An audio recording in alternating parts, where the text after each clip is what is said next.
പ്രഭാഷകൻ അധ്യായം 47. ദാവീദ്. അവനുശേഷം ദാവീദിൻ്റെ നാളുകളിൽ നാഥാൻ പ്രവചനം നടത്തി. സമാധാന ബലിയിൽ വിശിഷ്ടമായ കൊഴുപ്പെന്ന പോലെ ഇസ്രായേൽ ജനത്തിൽ നിന്ന് ദാവീദ് തിരഞ്ഞെടുക്കപ്പെട്ടു. അവൻ കോലാട്ടിൻ കുട്ടികളോടെന്ന പോലെ സിംഹങ്ങളുമായും ചെമ്മരിയാട്ടിൻ കുട്ടികളോടെ എന്ന പോലെ കരടികളുമായും കളിയാടി. അവൻ യൗവനത്തിൽ കവണിയിൽ കല്ല് ചേർത്ത് കരമുയർത്തിയപ്പോൾ ഗോലിയാത്തിൻ്റെ അഹങ്കാരം തകർത്തില്ലേ? ആ മല്ലനെ കൊന്ന് അവൻ ജനത്തിൻ്റെ അവമാനം നീക്കിയില്ലേ? അവൻ അത്യുന്നതനായ കർത്താവിനോട് അപേക്ഷിച്ചു. തൻ്റെ ജനത്തിൻ്റെ ശക്തി വർദ്ധിപ്പിക്കുന്നതിനു വേണ്ടി ഒരു യുദ്ധവീരനെ കൊല്ലുന്നതിന് അവിടുന്ന് അവൻ്റെ വലത്തുകരം ശക്തമാക്കി. 10,000 മേൽ വിജയം വരിച്ചവനെന്ന് ആർത്തു വിളിച്ചുകൊണ്ട് അവർ അവനെ മഹത്വത്തിൻ്റെ കിരീടമണിയിച്ചു. കർത്താവിൻ്റെ അനുഗ്രഹങ്ങളെ പ്രതി അവർ അവനെ സ്തുതിച്ചു. ചുറ്റുമുള്ള ശത്രുക്കളെ അവൻ തുടച്ചു മാറ്റി. എതിരാളികളായ ഫിലിസ്ത്യരെ അവൻ നശിപ്പിച്ചു. ഇന്നും അവർ ശക്തിയേറ്റവരായി കഴിയുന്നു. തൻ്റെ എല്ലാ പ്രവൃത്തികളിലും അവൻ അത്യുന്നതൻ്റെ മഹത്വം പ്രകീർത്തിച്ച് പരിശുദ്ധനായ ദൈവത്തിന് കൃതജ്ഞത അർപ്പിച്ചു. അവൻ പൂർണ്ണ ഹൃദയത്തോടെ സൃഷ്ടാവിനെ സ്നേഹിക്കുകയും അവിടത്തേക്ക് സ്തുതി പാടുകയും ചെയ്തു. ബലിപീഠത്തിനു മുൻപിൽ മധുരമായ ഗാനം ആലപിക്കുവാൻ അവൻ ഗായക സംഘത്തെ നിയോഗിച്ചു.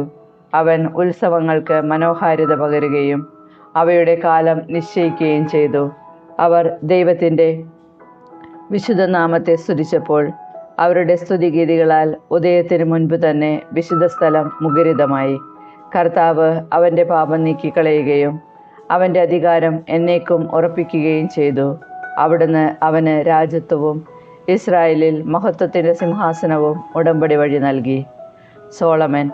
ബുദ്ധിമാനായ ഒരു പുത്രൻ അവന് പിൻഗാമിയായി. അവൻ നിമിത്തം പുത്രൻ്റെ ജീവിതം സുരക്ഷിതമായി. സോളമൻ്റെ ഭരണകാലം സമാധാനപൂർണമായിരുന്നു. ദൈവം അവന് എല്ലായിടത്തും സമാധാനം നൽകി. അവിടുത്തെ നാമത്തിൽ അവൻ ഒരാലയം നിർമ്മിച്ചു. എന്നും നിലനിൽക്കുന്ന ഒരു വിശുദ്ധ സ്ഥലം ഒരുക്കി. യൗവനത്തിൽ തന്നെ നീ എത്ര ജ്ഞാനിയായിരുന്നു! നിന്റെ വിജ്ഞാനം നദി പോലെ കവിഞ്ഞൊഴുകി.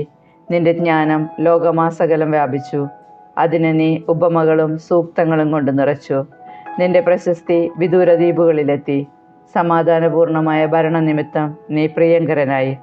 നിന്റെ കീർത്തനങ്ങളും സുഭാഷിതങ്ങളും ഉപമകളും പ്രത്യുത്തരങ്ങളും ജനതകളെ വിസ്മയാധീനരാക്കി.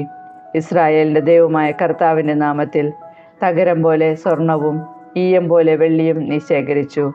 എന്നാൽ നീ സ്ത്രീകൾക്ക് അധീനനായി. അഭിലാഷങ്ങൾ നിന്നെ കീഴ്പ്പെടുത്തി. നിന്റെ സൽകീർത്തിക്ക് നീ തന്നെ കളങ്കം വരുത്തി. സന്തതി പരമ്പരയെ മലിനമാക്കി. അവരെ ക്രോധത്തിന് ഇരയാക്കി. നിന്റെ ഭോഷത്വം അവർക്ക് ദുഃഖകാരണമായി. അങ്ങനെ രാജ്യം വിഭജിക്കപ്പെട്ടു. എഫ്രായിമിൽ നിന്ന് ഉദ്ധിതമായ ഒരു രാജ്യം ഉയർന്നു വന്നു. കർത്താവ് ഒരിക്കലും കാരുണ്യം വെടിയുകയോ തൻ്റെ സൃഷ്ടികൾ നശിക്കാൻ ഇടവരുത്തുകയോ ഇല്ല. അവിടുന്ന് താൻ തിരഞ്ഞെടുത്തവൻ്റെ പിൻഗാമികളെ തുടച്ചു മാറ്റുകയോ തന്നെ സ്നേഹിക്കുന്നവൻ്റെ സന്തതി പരമ്പരകളെ നശിപ്പിക്കുകയോ ഇല്ല. അതിനാൽ യാക്കോബിന് ഒരു ഗണത്തെയും ദാവീദിൻ്റെ വംശത്തിൽ ഒരു സന്തതിയെയും അവശേഷിപ്പിച്ചു. റെഹോബോവാം, ജെറോബോവാം. സോളമൻ പിതാക്കന്മാരോട് ചേർന്നു. അവൻ്റെ സന്തതികളിൽ ഒരുവൻ സ്ഥാനമേറ്റു. വിഡ്ഢിത്തത്തിൽ ഒന്നാമനും വിവേകത്തിൽ ഒടുവിലെത്തവനുമായ റെഹോബോവാമിൻ്റെ ഭരണം ജനങ്ങളുടെ കലാപത്തിന് കാരണമായി. നെബാത്തിൻ്റെ പുത്രൻ ജെറോബോവാമും ഇസ്രായേലിനെ തിന്മയിലേക്ക് നയിച്ചു. എഫ്രായിമിൻ്റെ പാപമാർഗത്തിൽ നടത്തി. സ്വദേശത്തു നിന്നും ബഹിഷ്കരിക്കപ്പെടത്തക്ക വിധം അവർ പാപത്തിൽ മുഴുകി. തങ്ങളുടെ മേൽ പ്രതികാരം പതിക്കുന്നതുവരെ എല്ലാ തിന്മകളിലും അവർ വിഹരിച്ചു.